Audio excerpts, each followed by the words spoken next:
G'day, it's Alistair from Map Gear with you once again. I'm at the Honeywell booth here at Intergeo 2025 in Frankfurt, and I'm with Darren Fisher. Darren, how are you, mate? Good.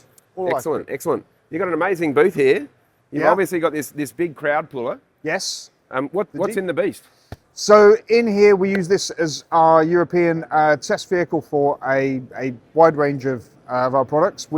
First of all, we test a lot of our inertial navigation systems, GNSS-Denied navigation solutions. But the main reason for this is we have this awesome 360 display system. Basically, you get to drive it with a little set of helmet-mounted screens. We can fully black out the Jeep, and you can take this thing for a drive, just driving on what you're seeing, data coming from cameras around it. I managed to do it 2 weeks ago in Barcelona. It's a really cool bit of kit. I remember trialling that on your booth at Land Forces in Melbourne last year. I think it was last year. Yeah. And like the principal benefit for this in a denied environment or in an environment where it's not necessarily safe to expose yourself is that you do have this 360-degree visibility. So if you can imagine you're a heavy equipment operator on a mine site and you've got a limited field of view out of the cab, all of the cameras and the technology give you a virtual window through every bit of that heavy vehicle machinery, and it's in real time so that you've got complete situational awareness and can navigate safely on that site and take into account the safety of other users on that site as well. Yeah. So the basic concept is you can be in a vehicle, heavy vehicle, whether that's a tank or a mining vessel or something else, where you have very limited view around you, and effectively using the goggles, it looks like you're floating in a glass bubble. So you have full vision all the way around, and for mining vehicles, etc., where you have limited view, that would be really, really interesting as a safety case. Yeah, absolutely. Thanks for telling us about the 360 display system. That's all good. So over here, you've got a little, I would call it a Bathy Survey vessel. Traditionally, when I see this, it's going to be doing a Bathy Survey. And you've got an inertial navigator inside, a Honeywell inertial navigator. Yep. It's a dual RF. So you've got two GNSS antennas, and you've got a remarkably short baseline. Yes. It's only about a metre. Yeah, so about a metre. So we've got some of our inertial navigation systems in here, which I can show you further along here. We operate, thanks David, we can operate this system with even shorter baselines than that. We can go down to about 50 centimetres if needed. Of course, performance starts to get really affected and if you go below that, but 50 is about the minimum. Yeah, and it's going to basically give you instant heading. Absolutely. So you get heading initialization and very robust heading measurements from the two antennas. Yeah, fantastic. So I can see you've got some customers on the booth, so we might just sneak around this side. Yeah, sure. We'll swap your sides, David. And over here, you've got some of the components that you're promoting at this year's event. Yeah. What's been the big crowd puller in the component space? Well, the real thing we're doing this year, so we've been coming to Intergeo for many years, and we've slowly developed and built the range that we're on offer.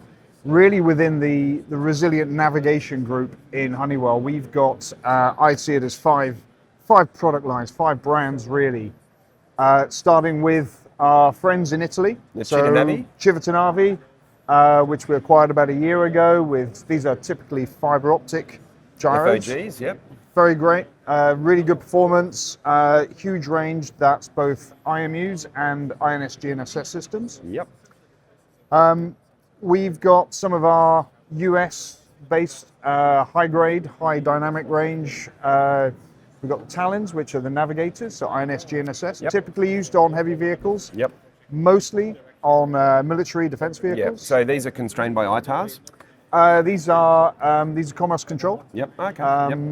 And these are the inertial sensors typically used in applications where you need very, very high G or high rotational range. So are these both FOGs, fibre optic gyros, or is this a ring laser gyro? So this is a ring laser gyro, and the other two here, the HG3900, this is our new MEMS IMU. Yeah, right. This was released earlier this year, and is a replacement for one of our legacy ring laser gyro IMUs, but using MEMS technology. Wow, so it's delivering RLG performance on a MEMS footprint. It's compact. Yep. It also means that it's going to be really resilient to shock. Absolutely. And I think that's the big benefits of moving to a MEMS platform from RLG or fog technology.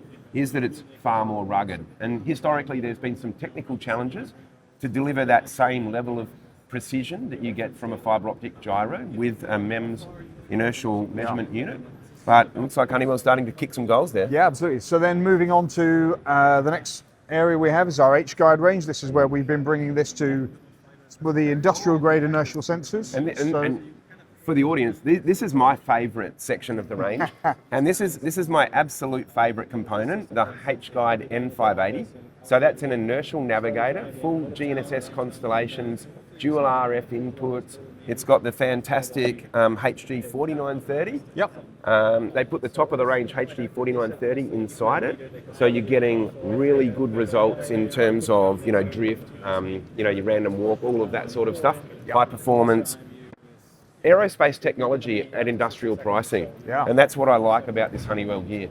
And so you asked what has been the big thing here, and I've saved the best for last. Actually, this guy. Ooh. So this is our new HGuide 0480 INS GNSS. So we have a Septentrio Mosaic H GNSS receiver on here, and on the other side we have the Honeywell IMU, and of course that contains the great Honeywell inertial navigation software to blend that data all together. Yep. So if All the sensor fusion. Exactly.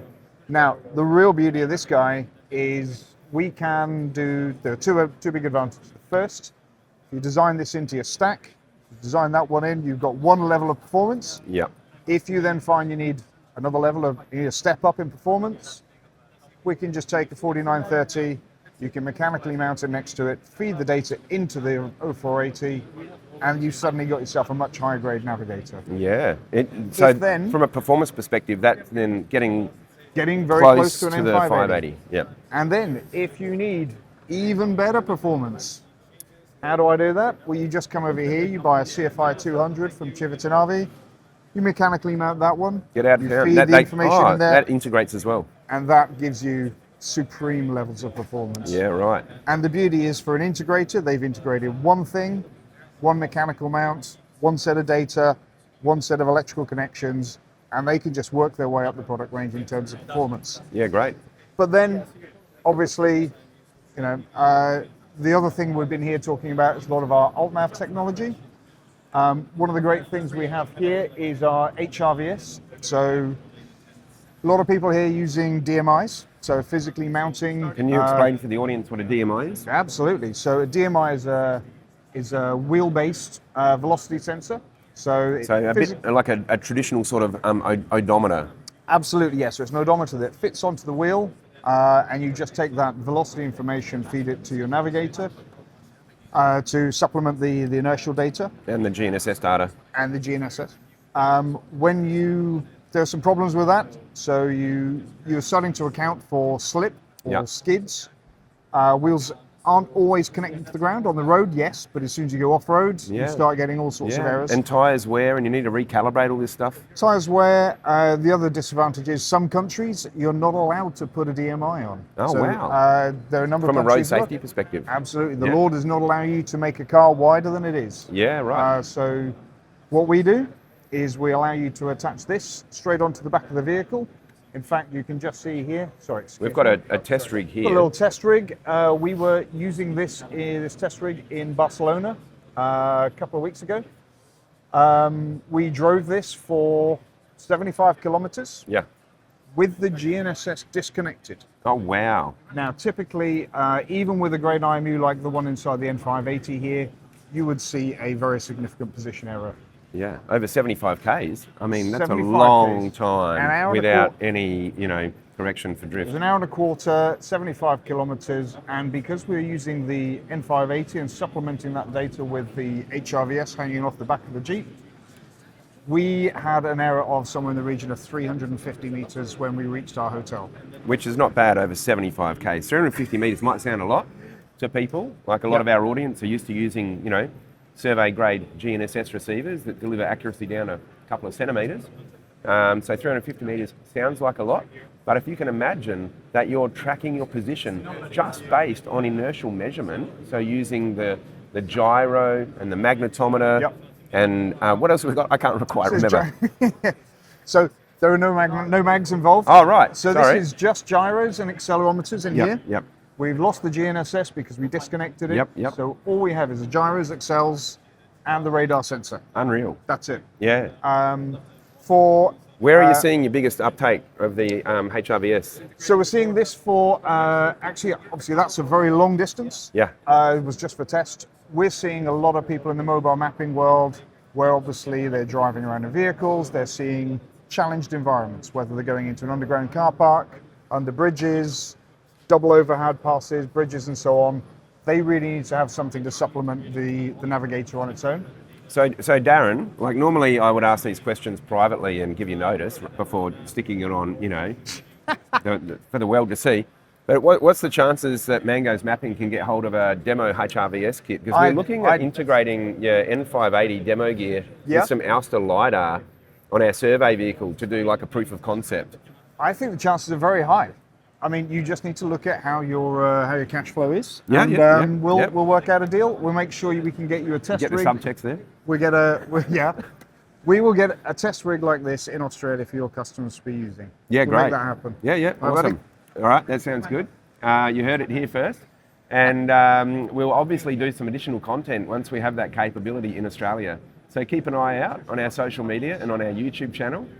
If you've liked the content that we've shared with you today, please feel free to give it a like, to share it, to subscribe to our channels or follow us.